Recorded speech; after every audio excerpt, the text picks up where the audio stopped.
Notre vieil homme, notre ancienne nature, enclin au mal, ont été crucifiés à Christ. Le voilà le message de délivrance, après quoi soupire toute âme qui gémit sous le poids du péché. Nous tous qui avons été baptisés en Christ, nous avons été baptisés en sa mort. La croix du Seigneur et son tombeau restent à jamais comme un abîme placé entre nous et notre passé, nous et le péché. Christ est ressuscité des morts. Et nous aussi, avec lui, en lui. Nous vivons désormais en nouveauté de vie. Romains 6, 4. Cette vie nouvelle n'est possible que si l'union avec Christ, en sa mort, a été réelle, profonde. Une simple adhésion de l'intelligence ne suffit pas. Il faut que, par la puissance du Saint-Esprit, le racheté soit si intimement uni à son Sauveur qu'il partage vraiment la ressemblance avec lui en sa mort. Romains 6, 5. Alors, affirme l'apôtre, nous connaissons la puissance de sa résurrection et nous savons avec certitude que nous sommes crucifiés avec lui, parce que le péché ne domine plus sur nous. Celui qui est mort est justifié. La tyrannie du péché est brisée. Bien plus, cette communion à la mort de Christ n'est pas uniquement une expérience négative, une expérience de mort, mais aussi de vie.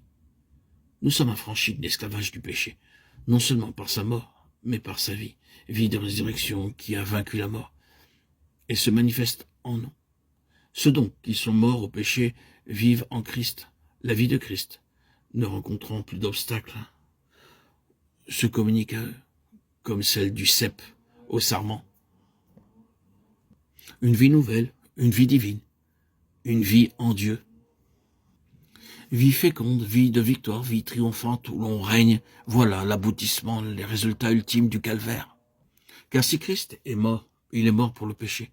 Maintenant, il est vivant pour Dieu. Romains 6, 10. Vous donc aussi considérez que vous êtes mort au péché. Refusez qu'il domine sur vous d'aucune manière. Et vivez pour Dieu en Jésus-Christ. Demeurant en Christ qui est notre vie. Nous devons régner dans la vie par lui, notre Seigneur.